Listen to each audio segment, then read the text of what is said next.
সরাই সলসল উড়ে যাবে কাতে যাবে কুয়া কুয়া যাবে মেসে মাছ যেতে রইব। দর্শক আমি এই মুহূর্তে আছে লোহাগাড়া উপজেলাধীন পদুয়ার এই যে নাওগাটা যে সড়ক এই সড়ক গান। তবে অনার জানাই রাখি এই যে আর পিছনে যে সড়ক দেখতে লাগবেন এটা কিন্তু কার্পেটিং এর কাজ হইয়ে এই কার্পেটিং এর হাজ গান হইতে প্রায় 1 কোটি টাকার বরাদ্দ। এই 1 কোটি টাকার বরাদ্দ গান যে ঠিকাদারি প্রতিষ্ঠান হাজ করছে ইতারা ঠিকাদারি প্রতিষ্ঠান সকাল হাজ করে গিয়ে বিকালে কিন্তু কার্পেটিং উড়িদার গই এলাকাবাসীর মধ্যে এখন বিরাট ক্ষোভ সৃষ্টি হইয়ে এই দীর্ঘ বছর পরে ইতারার যে রাস্তাগো উন্নয়ন করছে যে এই যে কার্পেটিং হইয়ে এই কার্পেটিং গান কিন্তু যেন তেন ভাবে গড়িয়ে না যার কই এই বন্ধু ঘটে দিয়ে হাড়ি সিঁড়ি সাথে সাথে গড়িয়ে এই ইন্ডোলে দিয়ে হালুয়া দুইকে দিয়ে হালুয়া বুধবার দিয়ে না বুধবার দিন দিয়ে বেরিয়া আর সাতজন সাহায্য দেখে গড়ি গড়ি অবহেলিত মানে হরিকে মাতুন নেই ন বুঝান সিঙ্গল ডালা দিয়ে মনে করে তার কই ন বুঝান একদম পাতলা তো মনে করে 10 মনে করে 2-3 মাস সরাই সলসল উড়ে যাবে কাতে যাবে কুয়া কুয়া যাবে মেসে মাছ যেতে রইব। ইনের সাথে যে মনে কন্ট্রাক্টর আছে এলাকার মানুষ জড়িত আছে তারা শাস্তি চাই মনে করো মনে তো মনে তারা করলে মনে টিয়া তুলি রাই পেলার মনে করো 1 কোটি ভালো দেখছে এটা মনে করো 20 লাখ হাম করি আর গো হাই পেলার দালালক করলে ন বুঝুন আরেকখানে বিচার চাই রোড গেলে বেশি কষ্ট আছে ওই 2 নম্বরে হাম করে গেলে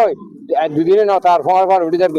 ওই এই নানাটা বিচার চাই আর সংস্কার সুন্দর চাই আর 5 টিয়ার হাম করিয়ে এই 3 টিয়ার হাম করিয়ে তার গই ওই ইয়ান আর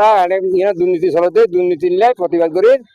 আর রোডটা সুন্দর সুন্দর সুন্দর করে তো এলাকাবাসীর দাবি এই কার্পেটিং এর সাথে যে সমস্ত ঠিকাদারি প্রতিষ্ঠান জড়িত আছে যারা দায়িত্ব আছে যারা দায়িত্ব অবহেলা করছে ইন বেগগুলোর আইনের আওতায় আনিবেলে বলি দাবি জানাইয়ে এই এলাকার মানুষ সকলে। আর তো কিছু করবেন না আর হচ্ছে না আর হইলে কোনো কথা এটা তো এই আর আগেও হয়ে যায় নথাকিব আমি দিব একজনে রাখিব না আঘাটো মারা মারিব রাস্তায় এখন করতে গেলে দর্শক অনারা আর একটু এই যে কার্পেটিং এর যে হাজগরের অনারা আর ভিডিওর মধ্যে দেখতে লাগবেন এরকম মহিলা কিন্তু রাস্তার হাজগরের এবং এই কার্পেটিং গান কিন্তু আতেই তুলি ফেলন যার স্থানীয় মানুষ এই যে কার্পেটিং গান ধরিয়ে ইয়েন কিন্তু আতেও তুলি ফেলন যার। তো এই ধরনের নিম্নমানের যদি কার্পেটিং হয় প্রায় 1 কোটি টাকার যে বরাদ্দর হাস হইয়ে এই হাঁসগান যদি ইতরা যদি দিনত বয়লে বেন্নে বয়লে যদি রাতিয়ে যদি কার্পেটিং এর হাঁসগান উড়ে যায় গই এই এলাকার মানুষের দুঃখ দুর্দশাত মুক্তি হইব হতে এই সড়ক লই এনে বহু বছর ধরে এনে এই এলাকার মানুষ সকলে কষ্টত আছিল এই রাস্তা দিয়ে স্কুল কলেজত যাওয়া ছাত্র ছাত্রী হইতে ধরে এনে বিভিন্ন অসুস্থ রোগী সকলে কিন্তু যাতায়াত করি না পারে। তবে তারার দীর্ঘ বছর পরে যাতে স্বপ্ন বাস্তবায়নের তারা যেন তেন ভাবে কার্পেটিং এর হাজগান শেষ করে দেয়। তো দর্শক এই হাজের সাথে যারা জড়িত আছে আর ইতারার সাথে হত হইম এবং ইতারাত্তনের মুখত নেই বিস্তারিত বিষয়গান জানাইম ইতারা কিভাবে এই ধরনের হাজগান গড়ে দিয়ে যায়। যে বিষয়ে বক্তব্য হলো প্রথমত এই কাজটা করছে যে আমরা কিছু জানি না আমাদেরকে অবগত করে নাই আর দ্বিতীয়ত এটা আমাদের কোনো রানিং কাজ না এটা একটা পুরানো কাজ